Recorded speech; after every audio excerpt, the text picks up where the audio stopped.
আসসালামু আলাইকুম। কেমন আছেন আপনারা সবাই? আলহামদুলিল্লাহ।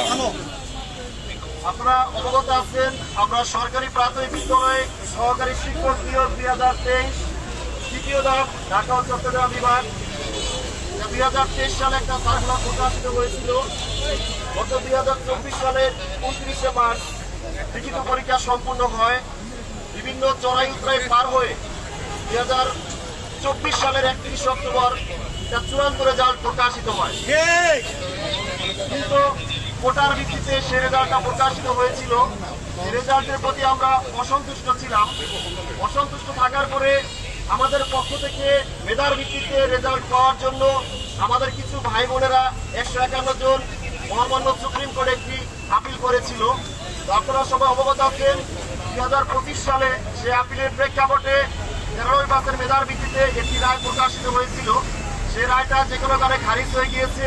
পরবর্তীতে আমাদের নতুন প্রধানমন্ত্রী, নতুন বাংলাদেশের উপকার আমাদের মাননীয় প্রাইম মিনিস্টার জনাব তারেক রহমান এবং আমাদের মাননীয় শিক্ষামন্ত্রী জনাব এহসানুল হক মিলন সাহেব এবং মাননীয় শিক্ষা প্রতিমন্ত্রী জনাব ববি হাজদার সাহেব মেধার প্রতি গুরুত্ব দিয়ে আপনারা সব অবগত আছেন। গত 9 জুলাই মহামান্য সুপ্রিম কোর্টের আপিল বিভাগ 93% মেধার ভিত্তিতে নতুন বাংলাদেশ গড়ার জন্য আমাদের মহামান্য সুপ্রিম কোর্টের আপিল বিভাগ থেকে একটি চূড়ান্ত রায় ঘোষণা করে।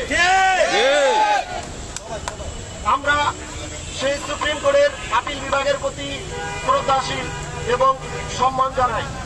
সুপ্রিম কোর্টের আপিল বিভাগ যে চূড়ান্ত রায়টা ঘোষণা করেছেন এই রায়ের প্রতি আমরা যথেষ্ট সম্মানিত এবং তাদেরকে সাধুবাদ জানাই। তারা একটি যুগান্তকারী সিদ্ধান্ত নিয়ে কার্যকরী ঐতিহাসিক রায় ঘোষণা করেছেন, যে রায়ের মাধ্যমে বাংলাদেশের একটি নতুন মেধাভিত্তিক বাংলাদেশ প্রতিষ্ঠিত হওয়ার স্বপ্ন দেখিয়েছেন আমাদের। সেই সাথে আমি ধন্যবাদ জানাই 151 জন রিটকারী যে ভাই বোনেরা ছিলেন আমাদের জন্য অক্লান্ত পরিশ্রম করে আমাদের এই মেধার ভিত্তিতে বাংলাদেশ করার জন্য মেধার রায়টা ছিনিয়ে এনেছেন। এজন্য তাদেরকে সাধুবাদ জানাই। আপনারা সবাই অবগত আছেন 3টা ডিরেকশন দিয়ে গত 9 জুলাই মহামান্য সুপ্রিম কোর্টের আপিল বিভাগ আমাদের এই মামলাটা সমাপ্ত করেছেন। এই 3টা ডিরেকশন সম্পর্কে আমি আবার একটু উপস্থাপন করছি। 3টা ডিরেকশনটা এরকম ছিল যে 151 জন রিটকারী ভাই বোন ছিলেন